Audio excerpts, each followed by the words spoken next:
श्री राधा रमणो विजयते।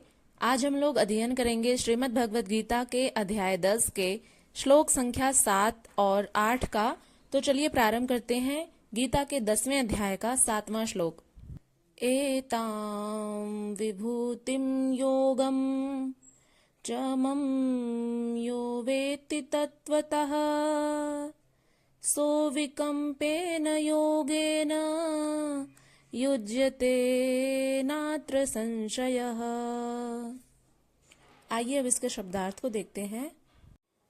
इसका शब्दार्थ है एताम अर्थात ये, विभूतिम अर्थात विभूति को या महिमा को, योगम अर्थात योग शक्ति को, च माने और, या तथा, मम अर्थात मेरे, यह माने जो, वेत्ति अर्थात जानते हैं, तत्वतः अर्थात सत्य रूप से, सह माने वह, अविकल्पेन अर्थात अविचल, योगेन अर्थात भक्ति योग में, युज्यते अर्थात जुड़ जाते हैं या एक हो जाते हैं, न माने कभी नहीं, अत्र अर्थात यहाँ, संशयः अर्थात संदेह। आइए अब इसके अनुवाद को जानने का प्रयत्न करते हैं।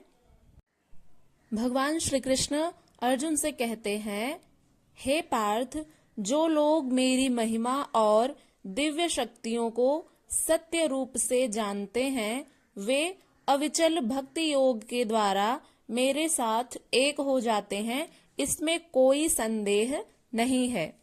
मित्रों, इसके अनुवाद को समझने से पूर्व हम यह जान लेते हैं कि हमने कल क्या पढ़ा था। कल के पाठ में भगवान श्री कृष्ण ने अर्जुन से कहा था, गीता के 10वें अध्याय के 6ठे श्लोक में, कि हे पार्थ, जो 7 महर्षि जन हैं और उनसे भी पूर्व जो 4 ऋषि जन हैं, सनकादि तथा स्वयंभुव आदि 14 मनु, ये मुझमें भाव वाले सबके सब मेरे संकल्प से उत्पन्न हुए हैं, अर्थात जिनकी संसार में यह संपूर्ण प्रजा है। अर्थात भगवान श्री कृष्ण से ही इस समस्त सृष्टि की उत्पत्ति हुई है।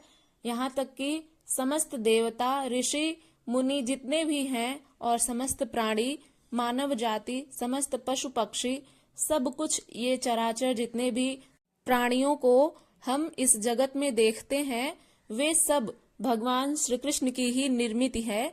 ऐसा उन्होंने गीता के 10वें अध्याय के 6ठे श्लोक में अर्जुन को बताया था। अब इस श्लोक में वे कहते हैं कि हे पार्थ, जो पुरुष इस परम ऐश्वर्य रूप मेरी विभूति को, योग शक्ति को तत्व से जान लेता है, वह पुरुष निश्चल योग भक्ति से युक्त हो जाता है, इसमें कुछ भी संशय नहीं है। मित्रों, जैसा कि हम हर श्लोक में, हर वीडियो में लगभग यही बताते हैं कि आत्मा का जो लक्ष्य है, परम लक्ष्य, वह है परमात्मा से मिलन, परमात्मा की प्राप्ति करना ही इस आत्मा का परम लक्ष्य है। और तभी जाकर के इस मानव शरीर का कहीं न कहीं उद्धार हो पाता है, पुनः इस संसार चक्र में नहीं फंसना पड़ता है। तो इसलिए प्रत्येक जीव का यही एक संकल्प होना चाहिए कि परमात्मा से उनका मिलन हो जाए।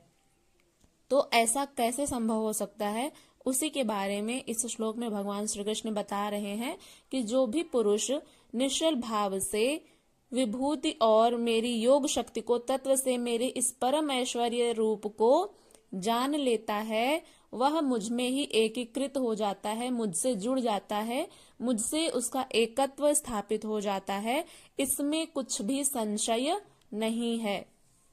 अर्थात इसको थोड़ा सा और सरलता से व्याख्यायित करने का प्रयत्न करते हैं हम।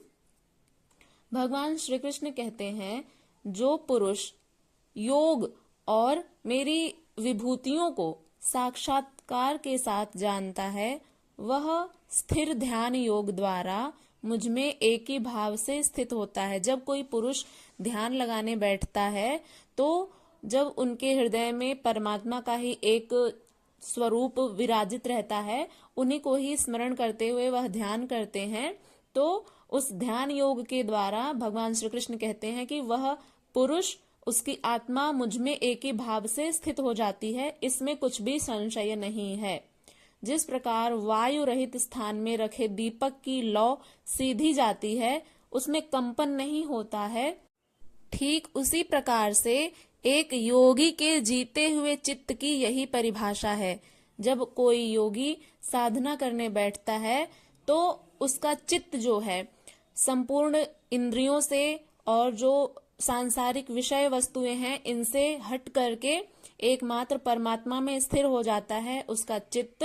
तो वह परमात्मा से एकीकृत एक ही भाव स्थापित कर लेता है। जैसे अभी हमने बताया कि दीपक की लौ जो होती है वायु रहित स्थान पर यदि रख दी जाए तो उसकी लौ एकदम सीधी हो जाती है, और वहीं यदि वायु में रख दिया जाए तो उसकी लौ जो है वायु के वेग के कारण हिलती डुलती रहती है। तो उसी प्रकार से उस दीपक की लौ की भांति ही हमारा चित्त है। जब इस संसार के समस्त विषय वस्तुओं में हमारा मन लगा रहता है तो वह चंचल रहता है।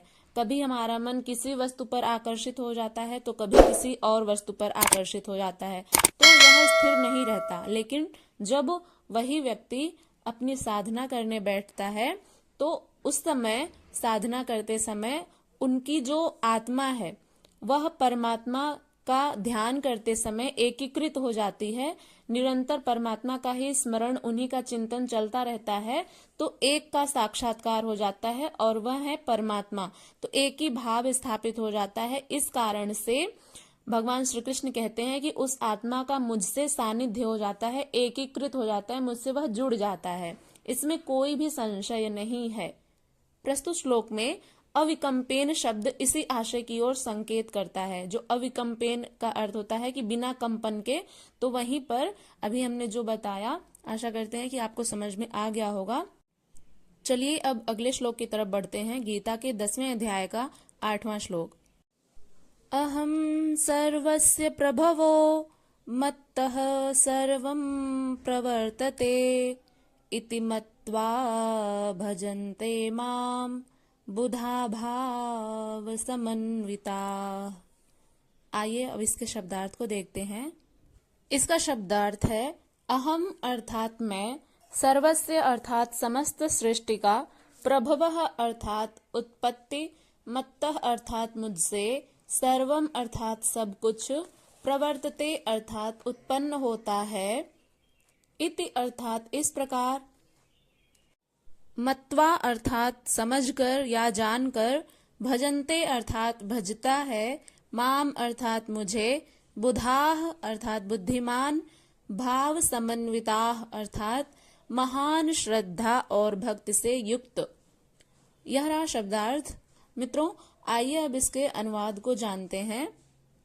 भगवान श्री कृष्ण कहते हैं, मैं अर्थात वासुदेव ही समस्त सृष्टि का मूल हूँ। सब कुछ मुझसे ही उत्पन्न होता है।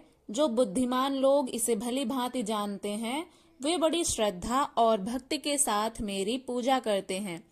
मित्रों, भगवान श्री कृष्ण यहाँ पर यह कहना चाह रहे हैं कि जो मैं वासुदेव हूँ, वसुदेव का पुत्र वासुदेव अर्थात श्री कृष्ण ही संपूर्ण जगत की उत्पत्ति का एकमात्र कारण है और उनसे ही संपूर्ण जगत चेष्टा करता है।